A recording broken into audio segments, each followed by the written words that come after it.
নেপালে সম্প্রতি যে বিদ্রোহ হলো, বাংলাদেশের মতোই জেনজি সেখানে বিদ্রোহ করলো, সরকারের পতন হলো, নতুন সরকার এলো। কিন্তু নেপাল এবং বাংলাদেশের মধ্যে একটা বড় পার্থক্য তৈরি হলো সেখানে, যে ওখানে জেনজিরা আন্দোলন করে তারা আবার ঘরে ফিরে গেল, পড়ার টেবিলে ফিরে গেল। আর বাংলাদেশে যেটা হলো সেটা হচ্ছে যে তারা সরকারে গেল, রাজনৈতিক দল গঠন করলো এবং নানা ধরনের দুর্নীতি, চাঁদাবাজি, বিভিন্ন ধরনের বিতর্কে জড়িয়ে পড়ল। এখানেই নেপালের জেনজির থেকে আমাদের জেনজির একটা পার্থক্য তৈরি হলো। গত 13-14 মাস ধরে যে বিতর্কটা চলছে সেটা হচ্ছে যে বৈষম্যবিরোধী আন্দোলনে যারা আন্দোলনটা করলো, বিপ্লবটা যারা করলো, যাদের বিপ্লবী হিসেবে দেশে সর্বোচ্চ সম্মান পাওয়ার কথা, তারা সরকারে গিয়ে কি ভুল সিদ্ধান্ত নিয়েছিল? তারা রাজনৈতিক দল গঠন করে কি আর একটা বড় ভুল সিদ্ধান্ত নিয়েছে? এবং এই দুটো জায়গায় আসার কারণে তাদের অনেকে নিজেদেরকে অনেক বেশি পাওয়ারফুল ভেবে নিয়েছে এবং পাওয়ারফুল ভেবে নিয়ে দেশের বিভিন্ন জায়গায় চাঁদাবাজি, দুর্নীতি, ঘুষ, বদলি বাণিজ্য, টেন্ডার বাণিজ্য, নানা ধরনের বাণিজ্যের সঙ্গে নিজেদেরকে জড়িয়ে ফেলেছে। এবং বাংলাদেশ ব্যাংকের যে পরিসংখ্যান আমরা 2-4 দিন আগে পেয়েছি, তাতে গত 3 মাসে কোটিপতির সংখ্যা বেড়েছে 6,000 এবং সেটা 10,000 বেড়েছে গত 6-7 মাসে। এই বছরেই কোটিপতির সংখ্যা 10,000-এর বেশি বেড়েছে এবং সেখানে বলা হচ্ছে যে 30 বছরের কম বয়সী সংখ্যা সেখানে অর্ধেকের বেশি। এই যখন অবস্থা, তখন আশঙ্কা করা হচ্ছে যে এই কোটিপতিরা বিভিন্ন ধরনের অবৈধ উপায়ে, যারা তরুণ অবৈধ উপায়ে ইনকাম করে কোটিপতি হলো কিনা, সেরকম একটা আশঙ্কা, সেরকম একটা আলোচনা সমাজে তৈরি হয়েছে। সেই আলোচনা যখন তৈরি হয়েছে, তখন রাজনৈতিক দলগুলো প্রথম থেকেই এইটা উপলব্ধি করেছিল কিনা, গত বছরের 5 আগস্ট শেখ হাসিনা সরকার পতনের পরে 8 আগস্ট সরকার গঠন হওয়ার আগ পর্যন্ত যে 3 দিন, সেই 3 দিনের আলোচনায় রাজনৈতিক দলগুলো এই ব্যাপারে সচেতন ছিল কিনা যে ছাত্রদের সরকারে যাওয়াটা ঠিক হচ্ছে কি ঠিক হচ্ছে না, তারা সেই সময় সঠিক সিদ্ধান্ত নিতে পেরেছিল কিনা, সেই প্রশ্নটা আসে যখন বিএনপি নেতা সালাউদ্দিন আহমেদ তিনি মন্তব্য করেন যে ছাত্র প্রতিনিধিরা সরকারে গিয়ে ভুল করেছে।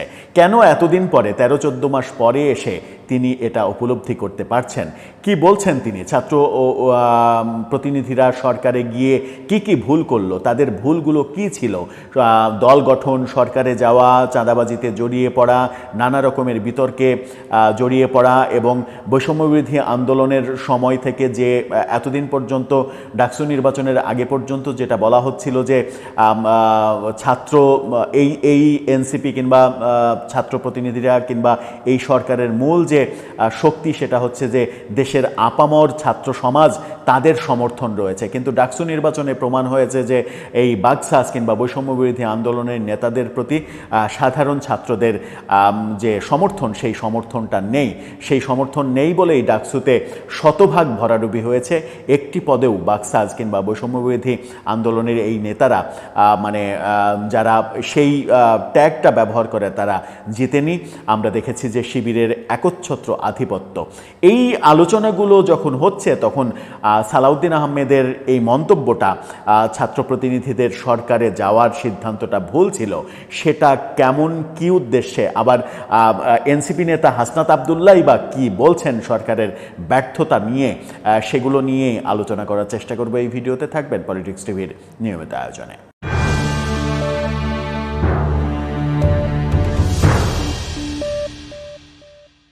দর্শক, বলছিলাম বিএনপি নেতা সালাউদ্দিন আহমেদের মন্তব্য। তিনি মন্তব্য করেছেন, বাংলা ট্রিবিউন তাকে নিয়ে শিরোনাম করেছে। শিরোনামটা আপনারা দেখে নিতে পারেন। সেখানে বলা হচ্ছে, ছাত্র প্রতিনিধিদের সরকারে যোগদানের সিদ্ধান্ত সঠিক হয়নি। তিনি এই কথা বলছেন। কি বলছেন একটু বুঝে নেওয়া যাক। ছাত্র প্রতিনিধিদের সরকারে যোগ দেওয়ার সিদ্ধান্ত সঠিক হয়নি, বরং তাদের রাষ্ট্রের যে কোনো ইস্যুতে চাপ সৃষ্টিকারী গ্রুপ হিসেবে ভূমিকা রাখার সুযোগ ছিল। তবে আমরা তাদের সরকার থেকে সরে দাঁড়ানোর আহ্বান জানালে তো হবে না, তাগিদটা তাদের নিজেদেরই অনুভব করতে হবে। অর্থাৎ বিএনপি থেকে বারবার এই ছাত্র উপদেষ্টাদের পদত্যাগ দাবি করা সত্ত্বেও তারা পদত্যাগ করছেন না, স্বপদে বহাল আছেন। অনেক অভিযোগের প্রেক্ষিতেও উপদেষ্টা উপদেষ্টা পরিষদের সবাইকে নিয়ে কিন্তু অভিযোগ হচ্ছে না, অভিযোগ ওই ছাত্র উপদেষ্টা দুইজনকে কেন্দ্র করেই যত অভিযোগ হচ্ছে, সেই কারণেই পদত্যাগের দাবি উঠছে, কিন্তু তারা পদত্যাগ করছেন না। সালাউদ্দিন আহমেদ বলেছেন, গণতান্ত্রিক ব্যবস্থায় একই সঙ্গে সরকার এবং বিরোধী দলে থাকার সুযোগ নেই। অর্থাৎ আপনি সরকারের প্রতিনিধি হবেন, আবার নিজেকে দাবি করবেন যে আমরা প্রেশার গ্রুপ হিসেবে কাজ করছি, আমরা প্রেশার দিচ্ছি সরকারে। দুই অবস্থানে অবস্থান করার কোনো উপায় গণতান্ত্রিক পদ্ধতিতে নেই।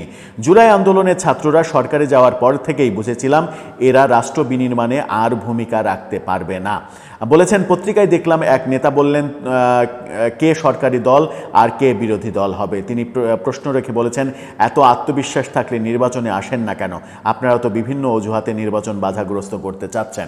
অনেক কথা বলেছেন তিনি। ছাত্র প্রতিনিধিদের সরকারে যাওয়ার যে সিদ্ধান্তটা ভুল ছিল, সেটার মাধ্যমে তিনি মূলত যেটা বোঝাতে চাইলেন সেটা হচ্ছে যে সরকারের থেকে আবার সরকারের বাইরে থেকে প্রেশার ক্রিয়েট করছি, প্রেশার গ্রুপ হিসেবে কাজ করছি, এই দোদুল্যমান অবস্থা গণতন্ত্রে নেই। এটা এক ধরনের মানে বলা যায় যে এক ধরনের ভাওতামো, যেটা আমরা দেখে আসছি প্রথম দিক থেকেই।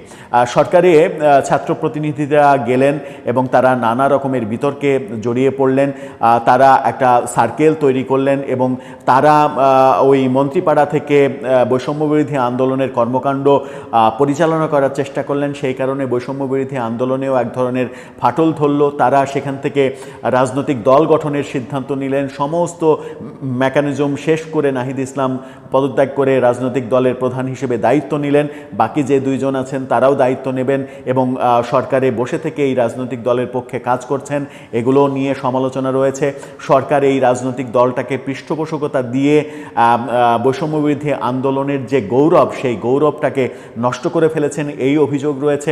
ছাত্ররা এই দুটো জায়গার পাওয়ারটাকে ব্যবহার করে সারা দেশে চাঁদাবাজির সঙ্গে লিপ্ত হয়েছে, নানা রকমের দুর্নীতির সঙ্গে জড়িয়ে পড়েছে, নানা ধরনের অপকর্মের সঙ্গে জড়িয়ে পড়েছে। সরকার তাদেরকে সেগুলো করতে আবার বিভিন্নভাবে সহযোগিতা করেছে।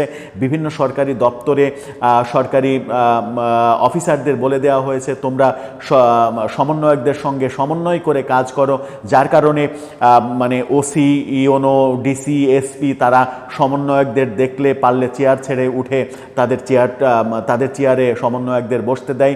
এরকম অবস্থা তৈরি হয়েছে। এই যে এত অভিযোগ, আমরা এনসিপি গঠনের প্রক্রিয়ার পরে এনসিপির সদস্যদের একের পর এক কেলেঙ্কারির তথ্য ফাঁস হতে দেখেছি। এনসিপিতে দরবেশের জন্ম হয়েছে, যে দরবেশ হিসেবে আমরা এক সালমান এফ রহমানকে চিনতাম, নতুন এক দরবেশের আবির্ভাব হয়েছে। এনসিপির নেতারা এত দামি দামি গাড়ি কোথায় পাচ্ছেন? সারা দেশে এই যে সাজ রব করে বিশাল বহর নিয়ে তারা জুলাই পদযাত্রা করলো, তার টাকা কোত্থেকে আসলো? হোটেল ইন্টারকন্টিনেন্টালে যে ইফতারের ব্যবস্থা, সেখানে কোটি কোটি টাকা খরচ, সেই টাকা কোত্থেকে আসলো?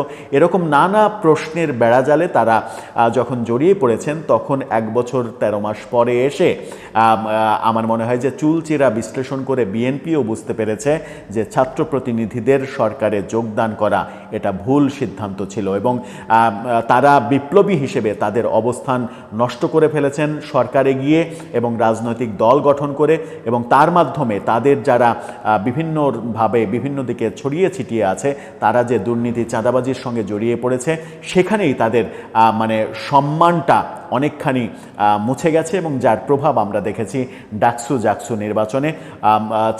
সাধারণ ছাত্রদের সমর্থন কিন্তু এদের প্রতি আর নেই, যেটা দাবি করা হচ্ছিল বহুভাবে। এবং ডাকসু নির্বাচনের পরে এনসিপি নেতাদের ঝিমিয়ে পড়তেও আমরা দেখেছি। এই মন্তব্য যখন মানে সালাউদ্দিন আহমেদ করছেন, তখন হাসনাত আবদুল্লাহ তিনি মন্তব্য করছেন, তাকে নিয়ে আবার আরেকটা শিরোনাম হয়েছে, সেটাও দেখে নিতে পারেন। তিনি মন্তব্য করছেন যে অন্তর্বর্তী সরকারের সব ব্যর্থতার দায় এনসিপিকে নিতে হচ্ছে। তিনি বলছেন যে সব দল মিলে সরকার গঠন করলো, অথচ সরকার যখন ব্যর্থ হচ্ছে তখন এর দায় এনসিপিকে নিতে হচ্ছে। খুবই ভালো মানে যুক্তিযুক্ত কথা কথা, কেন তাদেরকে শুধু দায় নিতে হবে? আমার মনে হয় যে সেখানে একটা যুক্তিই যথেষ্ট, যে আপনাদেরকে দায় নিতে হচ্ছে এই কারণেই যে আপনারা নানাভাবে প্রমাণ করার চেষ্টা করেছেন যে এই সরকারটা শুধু আপনাদের, এবং সরকারও নানাভাবে নানা কর্মকাণ্ডে আপনাদেরকে বিভিন্ন প্রোটোকল দিয়ে, রাষ্ট্রের কোটি কোটি টাকা খরচ করে রাষ্ট্রীয় প্রোটোকল দিয়ে বুঝিয়ে দিয়েছে যে আপনারা সরকারের, সরকার আপনাদের, আপনারা সরকারের। এটা দুই পক্ষই বুঝিয়ে দেওয়ার প্রতিযোগিতায় নেমেছিলেন আপনারা, এবং নানাভাবেই সেটা বুঝিয়ে দেওয়ার চেষ্টা করেছেন। যখন সরকার ব্যর্থ হচ্ছে সফলতার ভাগ নেবেন, কিন্তু ব্যর্থ যখন হচ্ছে তখন ব্যর্থতার ভাগ নেবেন না, এটা তো হয় না। কারণ সরকারকে নানাভাবে আপনাদের যারা প্রতিনিধি, দুইজন ছাত্র উপদেষ্টা, তাদের বিরুদ্ধে অনেকে অভিযোগ করেন যে তারা সরকারে থেকে আপনাদের সরকারের ভেতরে, মানে প্রধান উপদেষ্টা থেকে উপদেষ্টা পরিষদ, যমুনা, সব জায়গায় এন্ট্রি একেবারে ওপেন সিক্রেট করে দিয়েছে, কিংবা জামাতের এন্ট্রি ওপেন সিক্রেট করে দিয়েছে। বিএনপির যমুনায় যাওয়ার জন্য 4 দিন 5 দিন অপেক্ষা করতে হয় অনুমতি প্রার্থনা করে। এই যে ঘটনাগুলো ঘটেছে, এই ঘটনাগুলোই অন্যান্য রাজনৈতিক দল থেকে আপনাদেরকে বিচ্ছিন্ন করে দিয়েছে। এই ঘটনাগুলো যদি না ঘটানো হতো তাহলে আজকে সরকারের ব্যর্থতার দায় পুরোটা এনসিপিকে নিতে হতো না। সর্বশেষ যে উদাহরণটা হয়েছে যে কেন সরকার আপনাদেরকে সরকারের নিজের ভাবছে এবং আপনারা সরকারকে আপনাদের ভাবছেন, তার সর্বশেষ উদাহরণ আমরা দেখেছি যে জাতিসংঘের যে অধিবেশনে যোগ দিতে যাচ্ছেন প্রধান উপদেষ্টা, সেখানে রাজনৈতিক দলের প্রতিনিধিদের ডাকা হয়েছে। বিএনপি বাংলাদেশের এই মুহূর্তে সব থেকে বড় দল, তাদের প্রতিনিধি আছে, ঠিক আছে। জামাত বেশ বড় দল, তাদের প্রতিনিধি আছে, সরকার মনে করেছে তাদের প্রতিনিধি থাকা দরকার, ঠিক আছে। কিন্তু এনসিপি এখন পর্যন্ত নিবন্ধন পায়নি। অনিবন্ধিত দলের একজন প্রতিনিধিকে সরকার এই দলে নিয়ে, এবং এই বাংলাদেশের 3টি দল সব থেকে বড় এবং 3টি দলকে স্বীকৃতি দেয়া, তার মধ্যে 3 নম্বরে এনসিপি, এই যে অবস্থান সরকারের, এই অবস্থানই তো বলে দেয় যে সরকারটা আপনাদের এবং আপনারা সরকারের। সুতরাং ডিজোন করার তো আর অপশন নেই। একটা অনিবন্ধিত দলের প্রতিনিধি হিসেবে যখন মানে একজনকে নেওয়া হয় মির্জা ফখরুলের পাশাপাশি, তখন তো এটা মানে বোঝাই যায় যে মির্জা ফখরুলকে যেভাবে সরকার ভাবছে তেমনি আপনাদের একজন প্রতিনিধিকেও সরকার সেভাবেই ভাবছে। কিন্তু আদতে মাঠের অবস্থা কি সেরকম? আদতে বিএনপির যে রাজনৈতিক অবস্থান সারা দেশে, তার 1000 ভাগের 1 ভাগের অবস্থানও কি আপনাদের তৈরি হয়েছে? তৈরি হয়নি। আবার আপনারা এখন পর্যন্ত নিবন্ধন পাননি, আপনাদের কোনো মার্কা নেই। সেই অবস্থায় সরকার আপনাদেরকে সর্বোচ্চ প্রায়োরিটি দিচ্ছে। সুতরাং সরকারের ব্যর্থতার ভার তো আপনাদেরকে নিতেই হবে, এই বিশ্লেষণও তো রয়েছে। এখন কোনো বিশ্লেষণই ফেলে দেওয়ার উপায় নেই, যেহেতু ঘটনাগুলো একের পর এক ঘটেছে, এখনও ঘটছে, হয়তো আগামীতে ঘটবে। দর্শক, সব মিলে এই ব্যাপারে আপনার মতামত জানিয়ে লিখতে পারেন আমাদের কমেন্ট বক্সে।